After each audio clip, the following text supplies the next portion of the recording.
I did learn a couple things about shrews that I didn't know before. I learned that... Like they're poisonous. They're one of the very few mammals that actually has venom, and the fucking war metaphor turns into a goddamn dad pun because the narrator says he's armed to the teeth. Cut to his teeth. Yeah, you get it? The way they end that segment is a barn owl just swoops out of goddamn nowhere. Okay, first of all, there is so much sped up and slowed down footage in this damn thing. Even Zack Snyder would tell them to lay off the effect for a while. No sooner did I think that, a fucking owl of Ga'Hoole swoops in and grabs the shrew. Killer shrews, killer shrews, where will you meet them killer shrews? There's a mummy. When they scare off that diurnal owl and eat the dead rabbit that the owl's caught, so stealing food, these are our protagonists, whatever. Obviously, the owl and a rabbit had a turf war over who could be the know-it-all of the 100-acre wood. Of course, yeah. It came to blows that day. You know, The Many Adventures of Winnie the Pooh came out just a few months earlier, making this the quickest turnaround for a live-action remake of a Disney movie. Oh, yeah. For the dark and gritty reboot. Yeah, the bear scares off the owl to get to the rabbit carcass, and then he has to fight off a pig, a donkey, a tiger, a kangaroo, and Ewan McGregor. It's over, bear! I have the high ground! Traveling on, seems 100 miles of hard times have already come and gone. There was this one moment where I just cracked. The characters are warned about these deadly mosquitoes and the swamplands. Oh, that was insane. Oh my God. Cut to them smacking themselves with branches and swatting at the air, scratching themselves, writhing around on the ground. Oh my God. It's so cool. Totally overacting because there's clearly nothing there. And there's this horrible fake mosquito effect laid over the footage. Just those moving splotches all over the screen that are supposed to be mosquitoes. Because that's how mosquitoes act. They're the piranhas of the sky. They just go on a frenzy on you. Every mosquito on the planet just converges in that one little part of the forest, just out of nowhere. Matacumbe, shadow crossed my mind. Matacumbe. The biggest contention with the animators was Chief not dying. Right. Don Bluth and the 9 people he pulled out from this project made a studio where someone dies in every movie. Because he should have. Dramatically, there was no reason to have him there, and it would have had so much more impact. If I'm not mistaken from what I read, the scene was finished with him dying, and then him blinking was animated on top of that. No doubt. Oh, yeah. It's so bizarre to look They at. clearly had to animate Chief's eyes opening and closing just to assure the audience he's not dead, while Copper is clearly nudging him to see if he's alive or dead. If his leg was broken, why is he laying down, blinking, and not talking? And then, of course, when he nudges his head, he goes, oh, no, no! That was his favorite leg! When you're the best of friends, having so much fun together. Girl, why not take out the trash? And once you get him out, tell him not to come back again.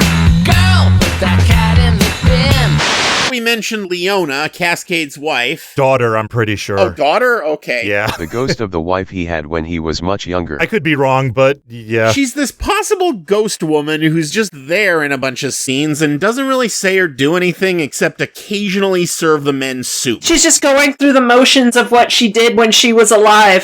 She felt so invisible. She would work all day on this soup. She's serving ghost soup. And they never touch it. They don't appreciate her contributions. And the soup pot is always full. Always full. I mean, when you think about it, isn't soup kind of already the ghost of food? Hacksaw, keep moving, son. Stop now and your freedom's done. They're on your trail, so you better be on your way. Hacksaw. The newscaster basically treats Gus like Jesus. Like he's brought the country together. The symbol of inspiration in these times of war and bigotry and hatred. By the way, this was 1976. What war? Vietnam was over by then. They're establishing Gus Day. Right. Every year from now on, this day shall be known as Gus Day. Every Sunday is Gus Day, not just that one day. They're renaming Sunday to Gus Day. Fuck you, Christians. This coming Gus Day, Gus Day, Gus Day. Unfortunately, Gus Day was later ruined when it became 9/11. That happened on a Tuesday, though. Time difference. It was Sunday then. Well, Gus was one of the hijackers. He was promised 72 mayors in the afterlife.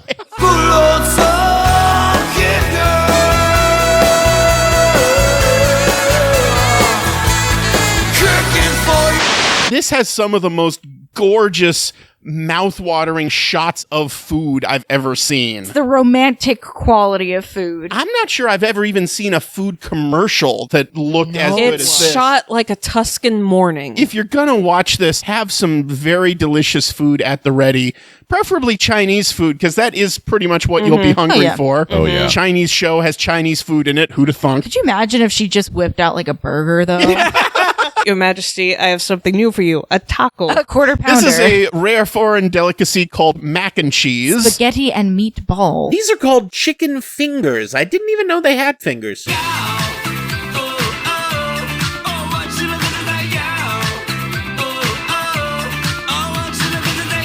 This was also a really well-shot documentary, especially considering that they were getting a lot of this footage as they were going, as they were attempting this rescue mission. I paused at the credits because one of the notes I made about a third of the way to the movie was, are they recreating scenes from the rescue after the fact? And then at the end, it said some scenes were reenacted by the actual participants. Hey, you want to get together with us on a soundstage and recreate the most harrowing experience of your life? Sure, why not? Yeah, why not? Okay, kids, reenact you're almost drowning. Whee! Here comes the flood. Deion Sanders basically adopted a fucking superhero alter ego for his football career called Prime Time. The way he was talking about it just made me think about Fight Club. Like, it was very Fight Club, the way he was talking about, oh yeah, it was prime time here. Yeah. But on the field, He made a very Deion. specific distinction. When he was playing football, he was prime time, but when he was playing baseball, he was Deion Sanders. Because prime time wouldn't have fit baseball. I can definitely see Fight Club. What I was getting was fucking Willem Dafoe as the Green Goblin. When he puts on the sunglasses, he's prime time. I feel like those sunglasses talk to him at night. They taunt They him. taunt him in his overlarge tie. Deion's on sabbatical, honey. On a brother coming up, that's how us black speak. Cause I'm rolling in a bitch, you wanna jack me? Why must you be like that? With what we reveal in the next episode, is Agatha supposed to be faking it in that scene? Oh, yeah. Yes. Yeah, she's completely faking it. It's another red herring to throw people off. Catherine Hahn, to hint at the fact that she's faking it, is really overacting in those scenes. And when you watch it with the context that Agatha is faking it, I see what you're doing, Hahn. And this was before she was officially revealed to be Agatha Harkness, but everyone already guessed that. But then the question is, if she is faking it, what is actually happening when Vision touches her head? Because we get a little VFX. And my theory is it's just a regular grade static shock. Probably, yeah. Totally could be. It could also be she just did some sort of light show there with her head. Oh, you did something to me right now. Yeah. Just now? Don't you hate it when you're walking on a carpet and you touch Vision and get a static shock? Isn't that annoying? Let's keep it going. Let's keep it going.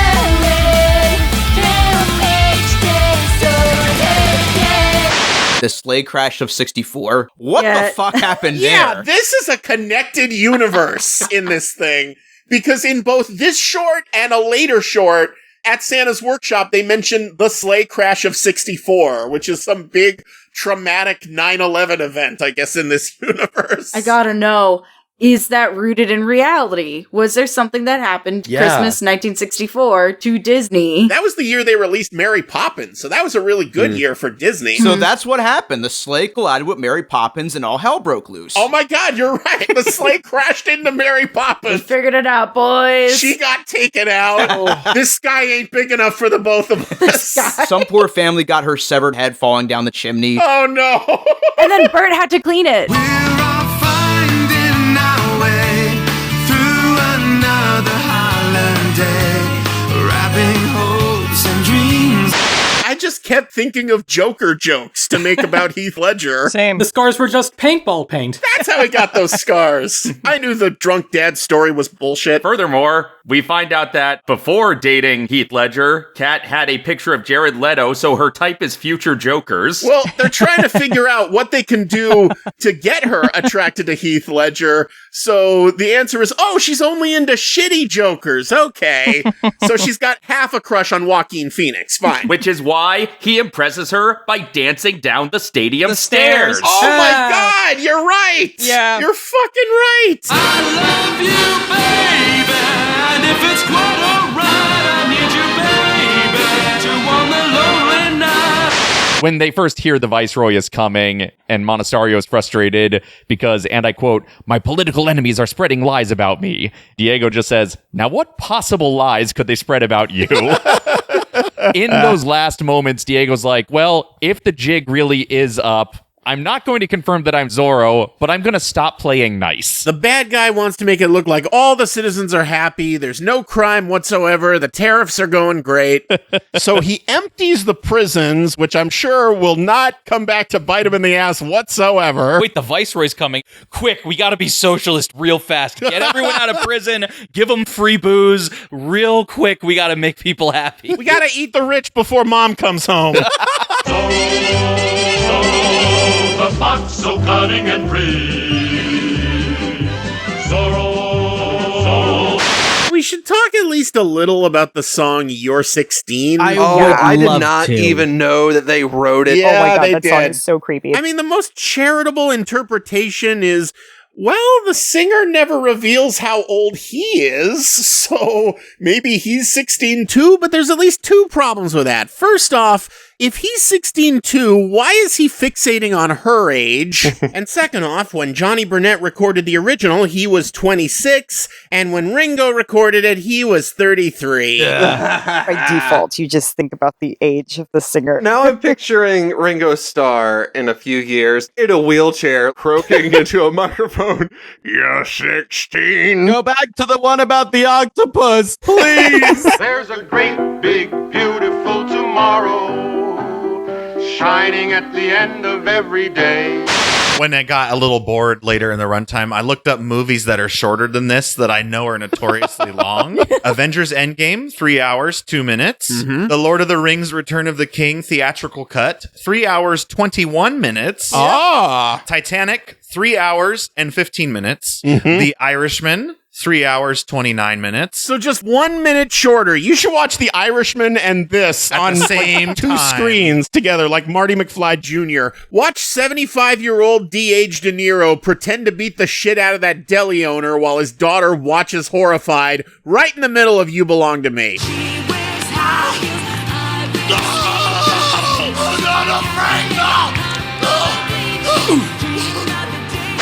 You're not Superman, you know. You haven't snapped enough necks. God damn it. Poor Henry Cavill. Oh, he'll be fine. He ain't starving. I mean, Spider-Man has snapped one neck. Oh, that's true. That's true. Oh my God!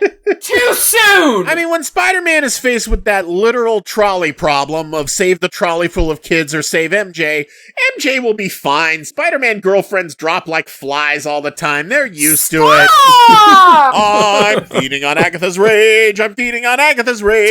Feeding on Agatha's rage. See him there, swinging higher. Homeboy looks like Tobey Maguire. Look out. The Spider House rules. Here comes the Spider-Man. Who's always ready? Ooh, yeah.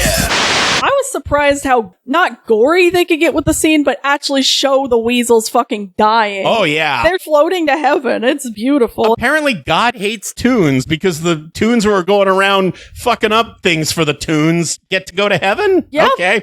It's weird, yeah. The shoe didn't go to... Never mind. Oh, the shoe went straight to hell. The shoe has done some shit. It might be. You don't even want to know. That shoe had an evil soul. Thank you. I regret nothing. It might be that the Toons are Jews and there's just no help, you guys. There's just no They're help. Junes. They are Junes. Okay? This movie was released in June. They're the chosen 88. ones. There's no hell. It's all good, you guys. Well, they are in showbiz. Now Roger is his name. Laughter is his game. Come on, you dope. Untie his rope and watch him go insane. This is how companies capitalized on male insecurity before Manosphere podcasts were invented. Mhm. And I guess this was back in the days when you had to dress as Tarzan in order to work out. Well, you see, Tarzan is the peak alpha male, so... Right. Now we're really starting to sound like a fucking Red Pill podcast. Because when I think peak alpha male, I think Phil Collins music. The man is just pure testosterone. Only real alpha men listen to Phil Collins. I gotta go and put on my Sigma tunes. Shoo-ba-doo-ba-ba-da-doo-ba-doo-ba-ba-da-ba-doo-ba-da. Take me out to the ball game. Take me out with the crowd. Buy me some peanuts. I obviously don't know anything about Chwico either, but as I often do when I'm staring into the mouth of madness, I did a very quick amount of research, just so I don't feel like I'm going into surgery not even knowing what they're operating on. Of course. Chwico is also a word in Spanish, I found out. It means bent or not straight, so this is the story of Christmas Time with the Gay Monkey. Christmas Time with a Gay Monkey is my favorite B-52s album. Christmas time with a gay monkey. Gay chimp baby. With a gay monkey. That's going on the socials. Feliz Navidad. Feliz Navidad. Feliz Navidad. Feliz Navidad. Feliz Navidad.